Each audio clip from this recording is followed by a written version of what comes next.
우리 같이 하나님 말씀 나누도록 하겠습니다. 하나님의 크신 사랑과 은총이 여러분의 삶에 함께 하시기를 빕니다.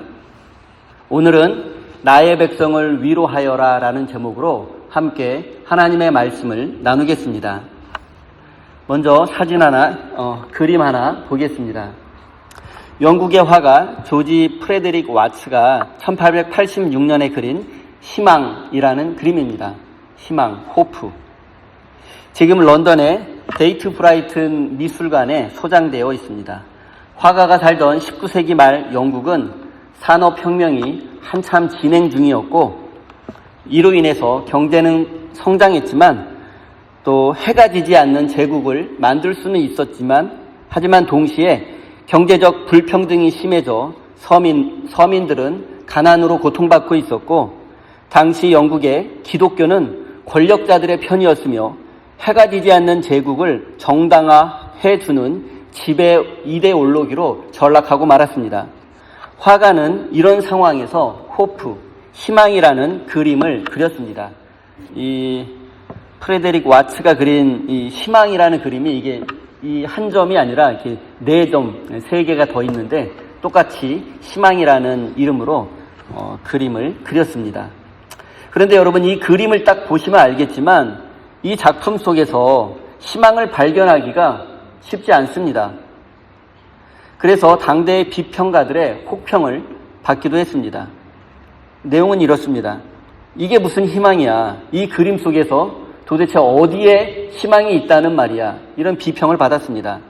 하지만 미국을 대표하는 인권운동가인 마틴 루터킹 목사는 이 그림 속에서 희망을 발견했고 또 버락 오바마 대통령도 시카고에서 젊었을 때 교회를 다닐 때 이 그림을 보고 희망을 보았다고 합니다.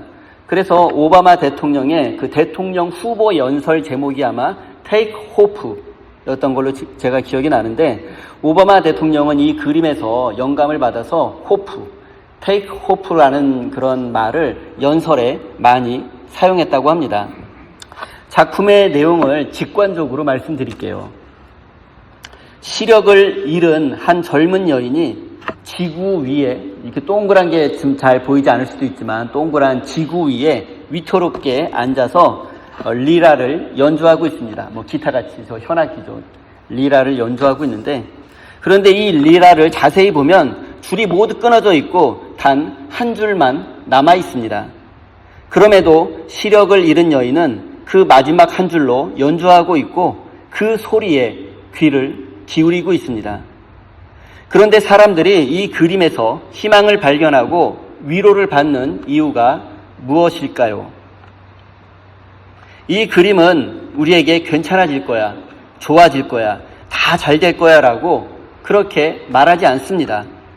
지구 위에 앉은 여인은 위태로워 보이고 리라의 줄이 끊어진 것은 사실 그대로 모두 적나라하게 그렸습니다. 그러면서 하나의 사실을 강조하고 있습니다. 사실 이 작품이 강조하고 있는 사실이 있습니다. 시력을 잃은 여인이 마지막 한 줄을 튕겨 연주하고 있고 그 소리에 귀를 기울이는 모습.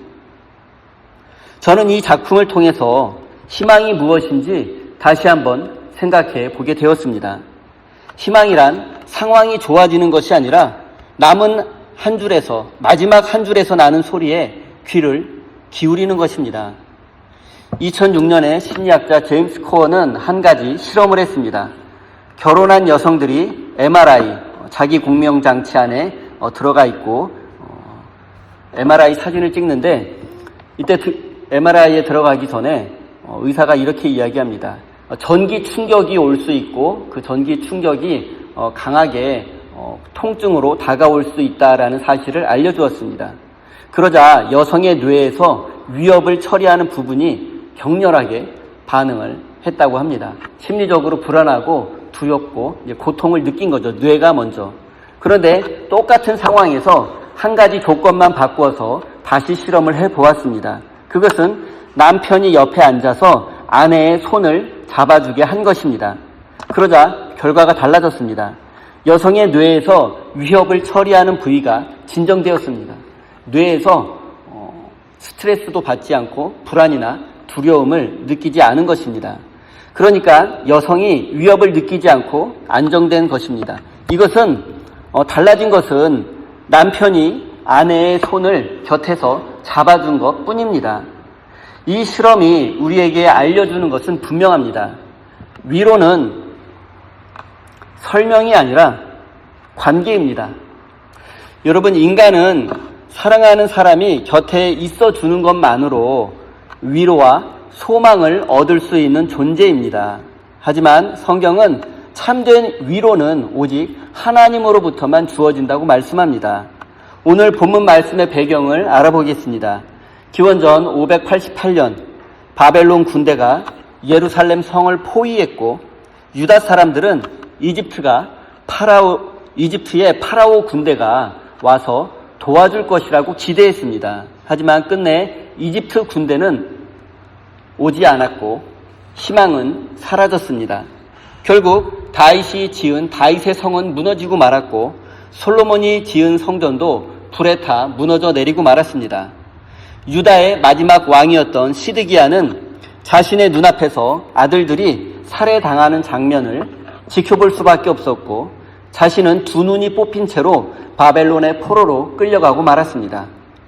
바벨론 제국은 아시리아와 마찬가지로 정복한 민족들에게 강제 이주 정책을 시행했습니다.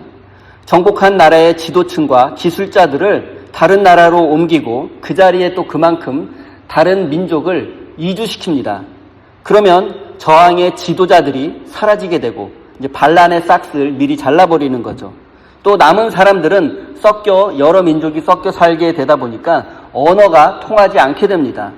이런 상황에서 2세대, 3세대 정도가 지나게 되면 2세, 3세들은 자신들의 원래의 언어와 문화와 정체성을 잃어버리게 되고 제국에 동화되고 맙니다. 그리고 자연스럽게 자신들의 힘도 잊어버리게 됩니다.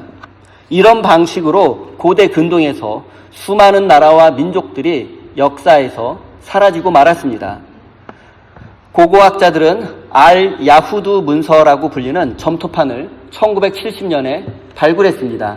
오늘날 이라크 남부 지역에서 지금으로부터 약 50년 전이죠. 알-야후드 문서. 이 토판을 통해서 바벨론의 포로로 끌려간 유대인들이 어떤 생활을 했는지 알 수 있는 자료가 되었습니다. 알-야후드라는 말은 유대인의 마을이라는 뜻입니다. 그 시기적으로 바벨론 포로로 끌려간 유대인들이 살던 그 지역에서 그 시기에 발견된 유대인들에 관한 내용이기 때문에 바벨론의 포로로 끌려간 유대인들이 어떻게 실제로 생활을 했는지 고고하게 밝혀낸 거라고 할 수 있습니다. 이 토판의 내용은 대부분 차용증과 임대차 계약서 등과 같은 영수증들이라고 할 수 있습니다. 이 문서가 보여주는 유다 사람들의 평균적인 모습은 이렇습니다. 국가 소유의 작은 땅을 임대받아 농사를 짓고 그 대가로 세금을 내고 또 대형 토목 건설 현장에서 정기적으로 노동을 해야만 했습니다.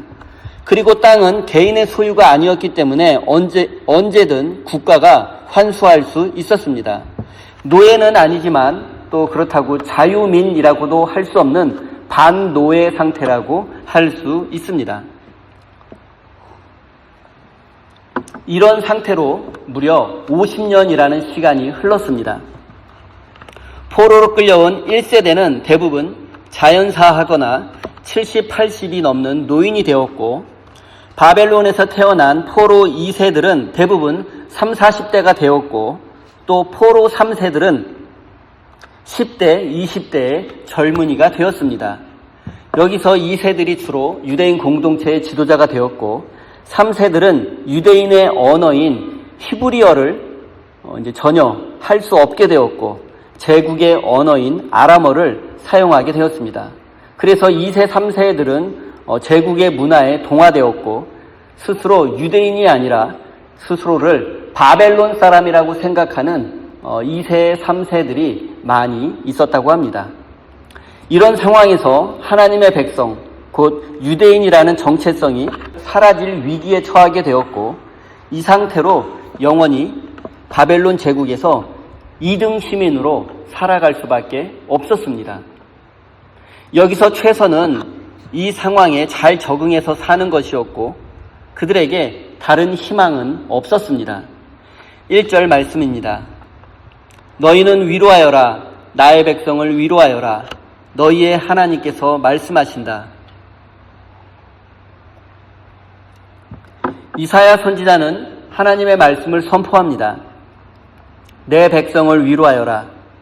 히브리어로 위로하다는 나하무입니다. 나하무, 위로하라, 위로하라. 그런데 선지자는 반복해서 나하무를 외치고 있습니다. 그런데 중요한 것은 이 선지자의 위로가 아니라 하나님의 위로입니다. 위로의 출발점은 사람이 아니라 하나님입니다. 이사야 선지자가 백성들을 불쌍히 여겨서 위로하려는 것이 아닙니다. 하나님께서 이사야 선지자에게 포로 생활 중인 백성들을 위로하라고 명령하시는 것입니다. 2절입니다. 중간 부분부터 이제 복역의 기간이 끝나고 죄에 대한 형벌도 다 받고 지은 죄에 비하여 갑절의 벌을 주님에게 받았다고 외쳐라. 첫째, 복역의 기간이 끝났습니다. 복역 기간은 히브리어로 차바인데 원래 군 복무나 강제 노역 기간을 의미할 때 사용되는 단어입니다. 그러니까 정해진 형기를 다 채웠다는 뜻입니다. 둘째, 형벌도 다 받았습니다. 그런데 여기서 놀라운 것은 그들의 태도입니다. 그들은 자신들에게 닥친 재앙을 남 탓으로 하지 않고 오직 자신들의 죄로 여겼습니다. 셋째, 갑절의 형벌을 받았습니다. 이 말은 법적인 의미가 아니라 부모가 고생하는 자녀를 바라보며 됐다, 그만하면 됐다, 이제 충분하다 라고 말하는 것과 같습니다. 복역의 기간이 끝나고 형벌도 다 받고 갑절의 형벌을 받았습니다. 이제 죄의 대가를 모두 치렀으니 더 이상 두려워하지 말고 행복하고 또 평화롭게 살아도 됩니다. 그런데 두려워 말고 행복하게 살라는 말은 세상도 얼마든지 우리에게 해줄 수 있습니다. 미디어에서 나오는 광고도 또 서점에 쌓인 책들도 그렇고 또 우리 사회에서 힐링이라는 말이 유행하는 것도 그렇고 대부분 세상은 우리에게 위로를 이야기하고 있습니다. 세상은 우리에게 이렇게 말합니다. 이제 그만 잊어버려라. 이제 그만 과거는 생각하지 말아라. 좋은 것만 바라봐라. 다 잘 될 거야. 이렇게 말합니다. 그런데 오늘 본문 말씀을 보십시오. 하나님은 오히려 복역의 기간, 죄, 형벌 등에 대해서 말씀합니다. 왜 그렇습니까? 대가를 다 치렀다는 말을 들으려면 먼저 그 대가가 무엇이었는지 알아야 합니다. 무엇이 끝났는지 모르는 사람에게 끝났다고 말하는 것은 아무런 의미가 없습니다. 그래서 하나님은 우리의 상처를 하나하나 말씀하신 후에 다 끝났다고 하십니다. 상처를 덮어 놓으면 곪고 썩습니다. 상처를 열어두어야 이렇게 자연 치료가 되고 새살도 돋아납니다. 약을 발라야 낫습니다. 요즘 말로 하면 팩트 폭격이죠. 우리의 상처와 죄에 대한 팩트 폭격이 있은 후에 상처와 죄에 대한 깨달음이 있은 후에 비로소 참된 위로와 회복이 시작될 수 있습니다. 하나님은 우리 현실에 대해서 복역의 기간, 형벌 등과 같은 팩트 폭격을 한 후에 우리에게 참된 위로를 주십니다. 세상은 형편이 좋아져야 이제 행복해도 된다고 말합니다. 성적이 오르면, 병이 나으면, 빚을 다 갚으면, 성공하고 나면, 끊어질 리라의 줄을 새 것으로 다 교체하고 나면 그때 가서 웃으라고, 그때 가서 마음껏 즐기라고 이야기합니다. 그래서 반대로 상황이 다시 나빠지게 되면 그 위로도 함께 무너지고 맙니다. 조건 위에 세운 위로는 그 조건이 흔들릴 때 함께 흔들릴 수밖에 없습니다. 그리고 이사야 선지자가 내 백성을 위로하라는 하나님의 말씀을 선포할 때 유다 백성들은 여전히 바벨론 포로 상태로 있었습니다.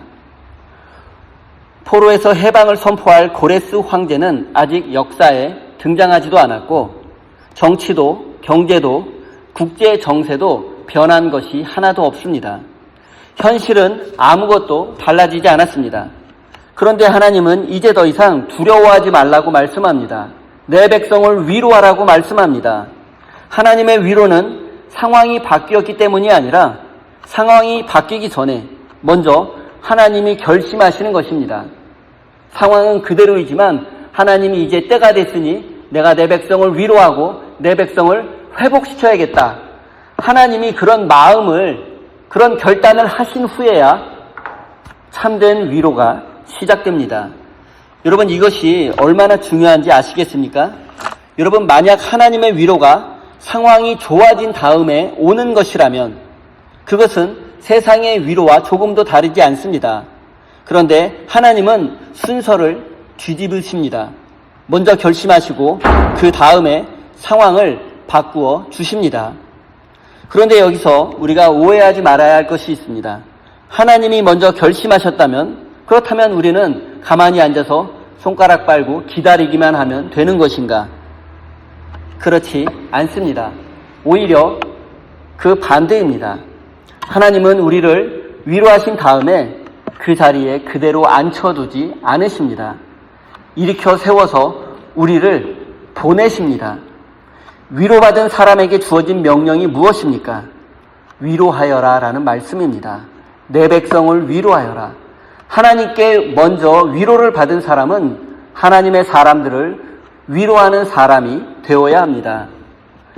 하늘에서 나에게 내려온 은혜는 나에게만 주어진 것이 아니라 나를 통과한 다음에 다른 사람에게로, 이웃에게로 흘러가는 것, 이것이 하나님의 위로입니다.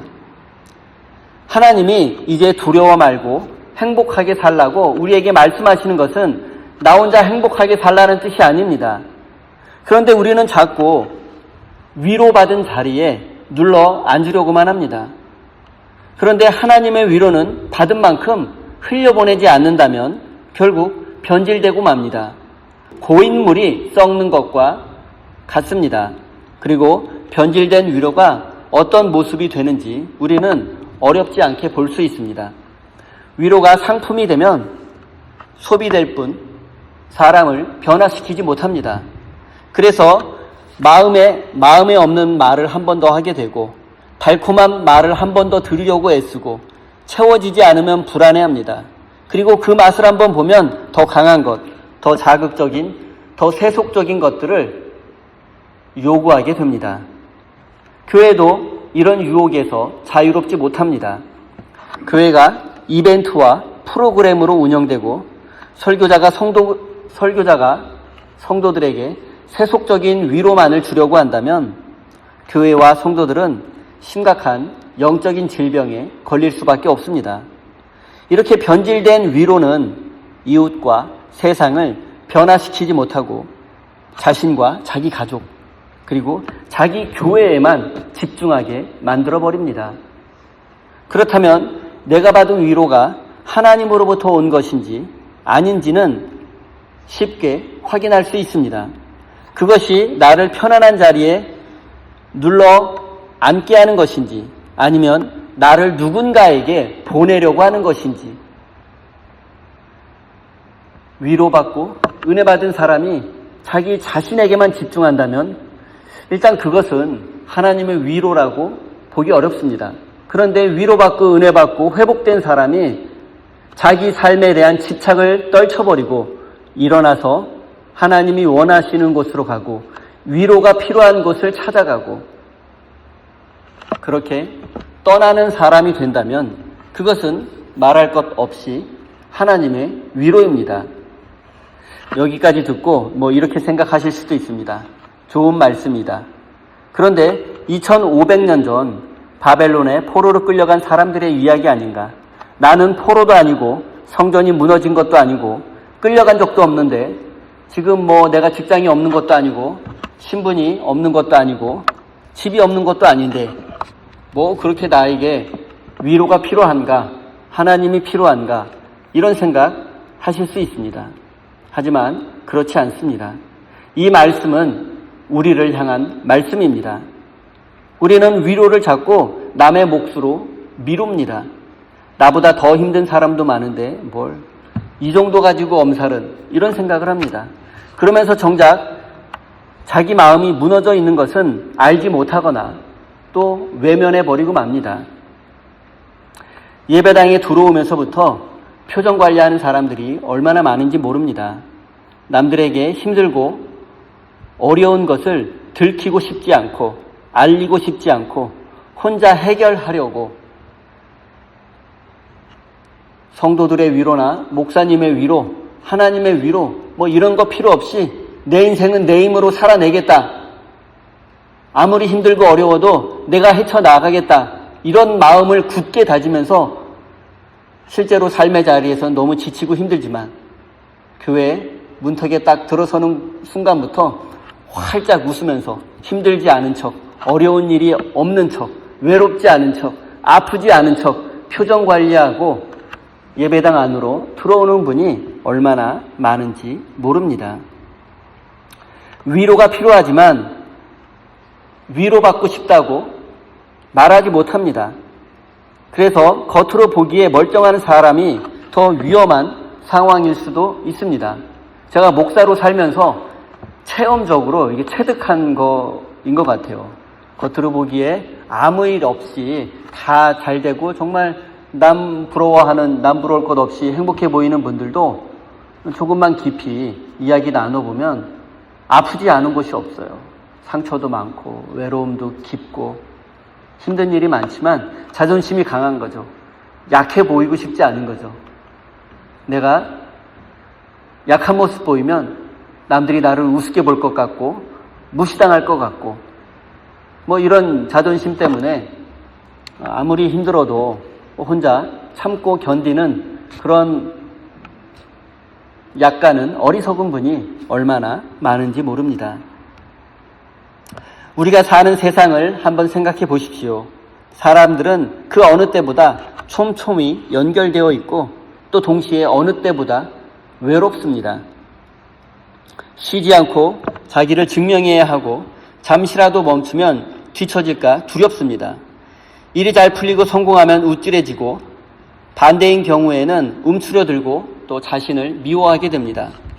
그리고 항상 남들과 자신을 비교하느라 정작 자신의 삶을 돌아볼 겨를이 없습니다. 이것이 50년 동안 바벨론 제국의 포로와 노예로 살던 사람들의 처지와 무엇이 다르겠습니까? 어쩌면 우리도 이 시대의 포로이고 또 노예인지도 모르겠습니다. 내 백성을 위로하라는 하나님의 말씀은 오늘 우리를 향한 말씀입니다. 먼저 우리 자신이 하나님의 위로를 받고 이웃에게 하나님의 위로를 전해 주어야 합니다.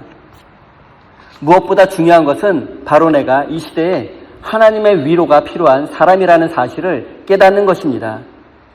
사랑하는 성도 여러분, 위로는 우리가 서로에게 짜내어 주는 것이 아닙니다. 참된 위로는 하늘에서 시작되어 우리를 통해서 흘러가는 것입니다. 하나님의 위로는 하늘에서 먼저 시작되어 세상의 위로와 달리 상처를 덮지 않고 상황이 바뀌기 전에 찾아와 바로 오늘 이 자리에 앉아있는 우리를 일으켜 세우십니다. 그리고 우리를 다른 사람에게 보내십니다. 마지막으로 우리가 생각해 볼 것이 있습니다. 복역의 기간이 끝났다. 형벌도 다 받았다. 죄의 대가는 모두 치렀다. 라는 말씀입니다. 그런데 여러분, 정말로 우리가 지은 죄를 다 갚았다고 생각하십니까? 아닙니다. 우리는 다 갚을 수 없습니다. 아니, 갚으려고 애를 쓰면 쓸수록 빚은 더 늘어나기만 하는 것 같습니다. 그래서 하나님이 하신 일이 있습니다. 우리가 감당해야 할 복역의 기간을 예수 그리스도께서 대신 채우셨습니다. 우리가 받아야 할 형벌을 예수님께서 대신 받으셨습니다. 십자가 위에서 다 이루셨다고 예수님이 말씀하셨을 때 이사야 선지자가 바벨론 땅에서 외쳤던 하나님의 위로가 마침내 완성되었습니다. 그러니 이제 두려워하지 마십시오. 우리는 빚진 자가 아니라 용서받은 자입니다. 처음에 보여드린 희망이라는 작품을 한번 생각해 보십시오. 제가 말씀드리지 않은 것이 하나 있는데 그 그림의 배경은 약간 짙은 색, 어두운 배경이고 텅 비어 있는데 위쪽 하늘에 아주 작은 별이 하나 빛나고 있습니다. 시력을 잃은 여인은 그 별을 볼 수 없습니다. 그러나 별은 항상 거기에 그 자리에 있습니다. 그리고 그 별은 여인을 비추고 있습니다. 우리의 신앙생활도 이와 같습니다. 우리는 하나님을 볼 수 없습니다. 그래서 앞이 캄캄한 채로 살아갈 때가 많습니다. 그러나 우리가 하나님을 보지 못할 때에도 하나님은 우리를 보고 계십니다. 우리가 하나님을 붙들고 있는 것이 아니라 하나님이 우리를 붙들고 계십니다. 사랑하는 우리 세임교회 성도 여러분, 여러분의 인생줄이 다 끊어지고 하나만 남았을 때에도 그 한 줄에서 나는 하나님의 음성에 귀를 기울이시기 바랍니다. 아직 아무것도 달라지지 않은 그 삶의 자리에서 먼저 결심하시고 우리를 찾아오시는 하나님의 위로를 누리시기 바랍니다. 그리고 그 위로가 여러분에게만 고이지 않고 이웃과 세상으로 흘려보내는 하나님의 거룩한 위로의 통로가 되시기를 예수님의 이름으로 축원드립니다. 기도하겠습니다. 우리를 위로하시는 하나님, 우리는 달콤한 말은 갈망하면서도 정작 마음에 닿는 위로는 주고받지 못했습니다. 예배당에 들어서면서부터 표정 관리하고 힘든 것을 들키지 않으려고 애썼습니다.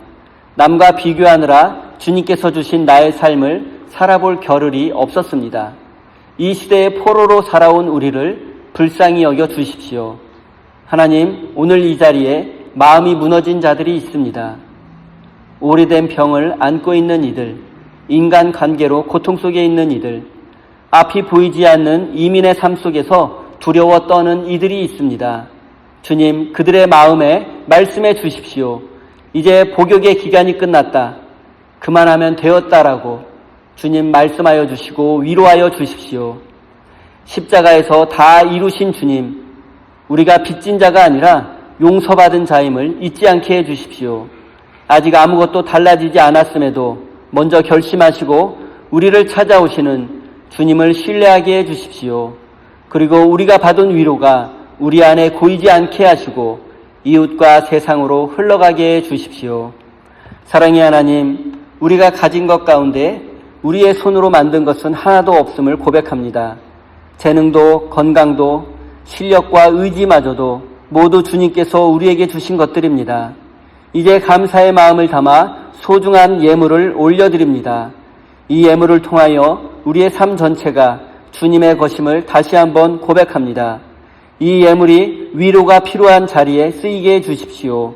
외로운 이가 위로받고 낙심한 이들이 소망을 품는 사역에 쓰이게 해주십시오. 우리 세임교회가 위로를 소비하는 곳이 아니라 하나님의 위로를 세상으로 흘려보내는 은혜의 통로가 되게 해주십시오. 사랑의 하나님, 무더운 날씨 가운데 우리 성도들의 건강과 안전을 지켜주십시오. 예수님의 이름으로 기도드립니다. 아멘.